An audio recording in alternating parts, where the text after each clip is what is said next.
What happens when you burn a candle? And what do you see when you burn coal? There are basic differences, mind you. When you burn coal, you cannot see this.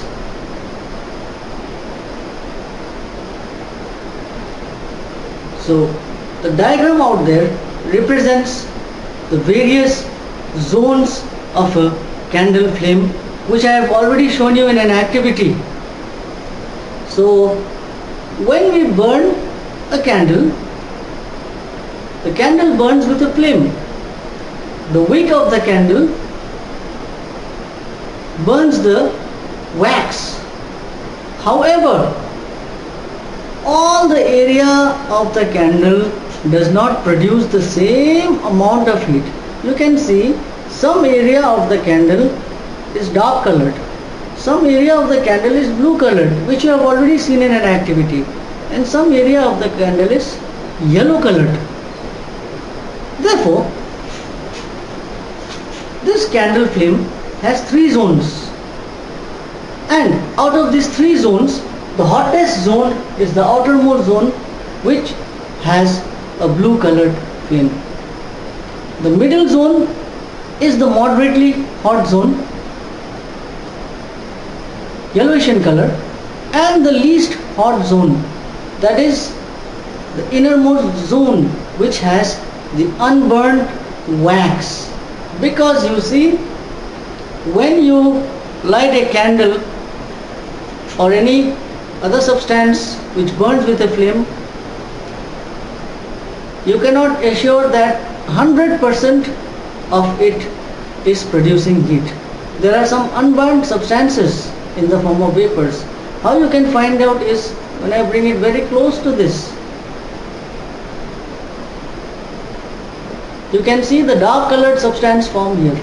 This is the unburned vapor, and this is the innermost zone of the candle, which produces no heat, and this is also known as soot in English, which is used for making eyeliner, or even in simple words we call it kajal. So these are the three zones of a candle flame: the outermost zone, the hottest zone, the middle zone, the moderately hot, and the innermost zone, which is the least hot zone. And when you visit a jeweler shop, you will see him performing a small activity which is used for melting the gold, which I am going to show it to you now.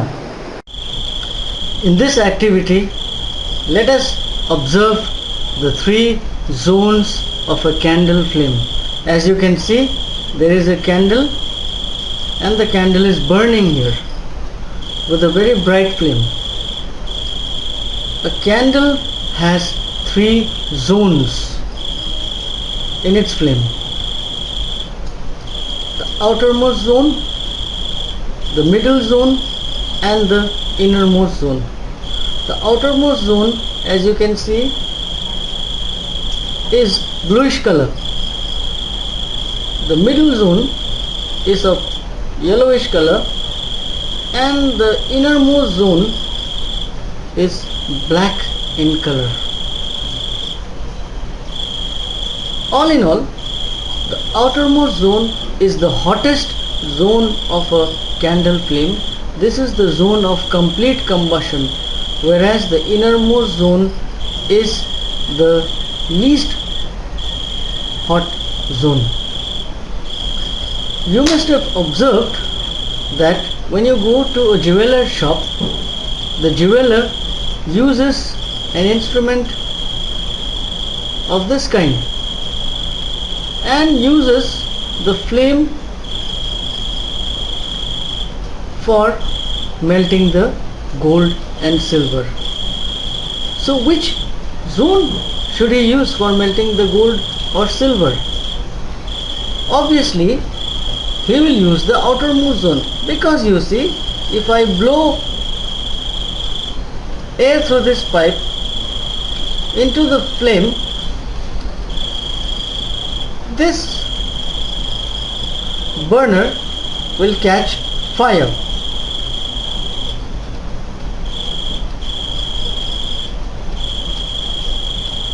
As you can see, the outermost zone is responsible for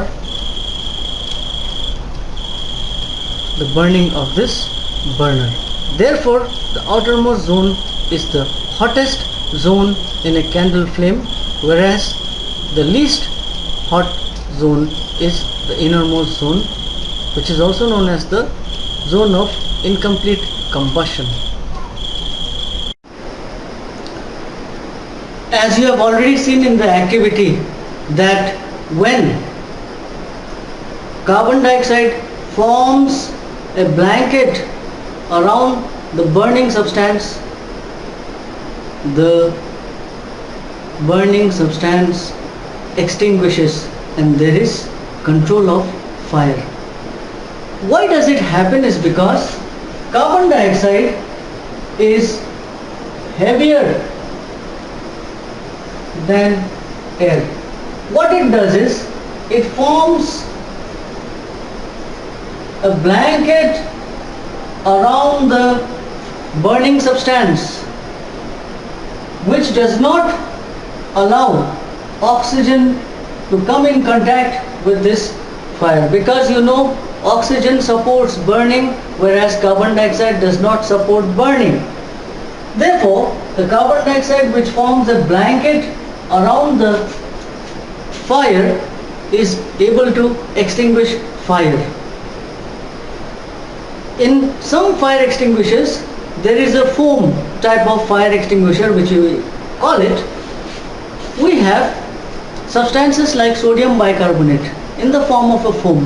When it is released at a very high pressure and when it reaches near the fire, carbon dioxide gas is produced around the fire, which again forms a blanket around the burning substance, and this leads to the extinguishing of the fire.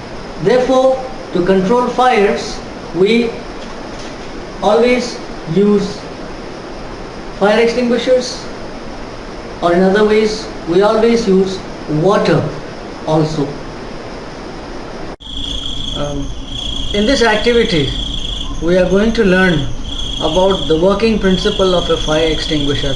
Fire extinguishers, you must have seen fire extinguishers which are red in color, which are placed in offices, in buildings, even in vehicles, small red color.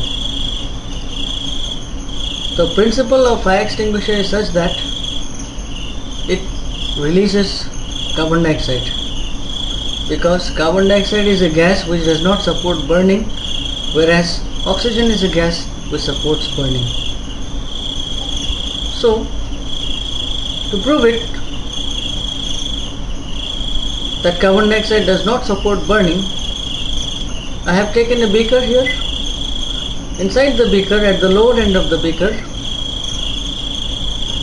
there is some sodium bicarbonate or baking powder or baking soda, whatever we may call it. A candle is placed at the middle of the beaker, which is burning, as you can see.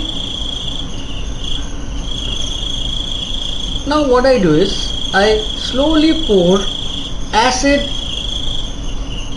into the beaker containing sodium bicarbonate or baking powder.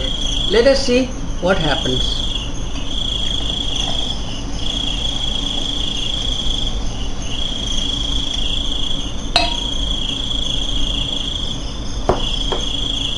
So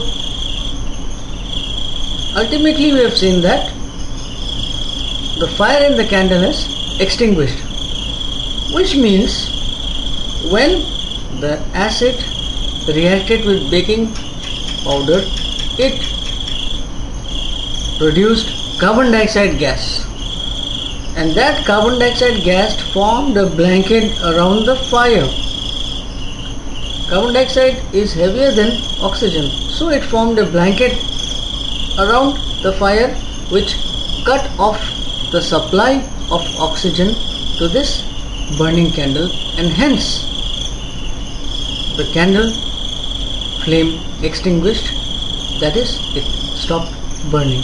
This is the principle of a fire extinguisher, to release carbon dioxide gas and stop further burning. Fuels have become a part and parcel of our life. With the invention of fire, our life has become so modern that we cannot think of our lives without fuel. Say it is petrol or diesel, whether it is firewood or LPG or CNG, everywhere we use fuel. We use coals and all those fuels which are used for our day-to-day activities. But then are fuels good for the environment? And I guess it is no. Because burning of coal produces a very harmful gas called sulfur dioxide. Burning of petroleum produces a very harmful gas called nitrogen dioxide, which are very, very harmful. When fuels are burned, especially coal and petroleum, they increase the amount of carbon dioxide in the atmosphere. And we know that our earth is surrounded by a layer of carbon dioxide which allows sunlight to come. Some part of sunlight which has heat is retained by the earth, whereas some part of heat is released back, which keeps the temperature of the earth moderate throughout the year. However, excess of burning of fuels will produce carbon dioxide gas. As I've already told you, when there is combustion, there is production of carbon dioxide gas. So what happens? This carbon dioxide goes and thickens the layer of carbon dioxide which is already present in the stratosphere. So as a result of this, sunlight carrying heat with it can enter, but more heat is retained by the earth, and this leads to a phenomenon known as global warming.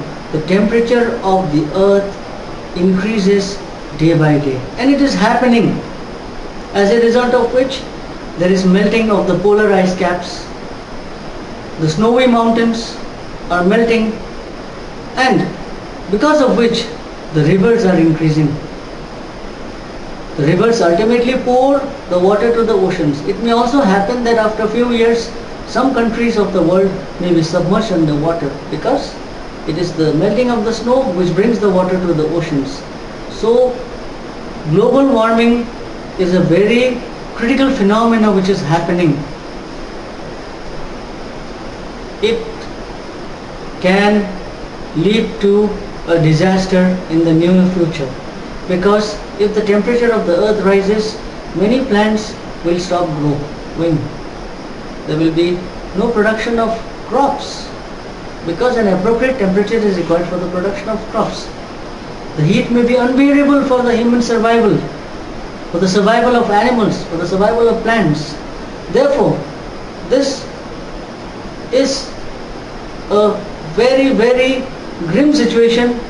That is why we are always told to use green fuels, clean fuels, renewable sources of energy which can be recycled, and use as less as fossil fuels as we can, because fossil fuels are non-renewable on one hand, and moreover they produce harmful gases. This is a phenomenon of global warming. The next and the other dangerous one is acid rain. When coal is burned, we know coal is a fossil fuel. When we burn coal in factories, we get sulfur dioxide. When we use petrol and diesel in vehicles, we release nitrogen oxides, sulfur dioxide from coal, nitrogen oxides from petrol and diesel. What happens is that when these substances are released from their respective places, they go to the atmosphere and mix with water vapor.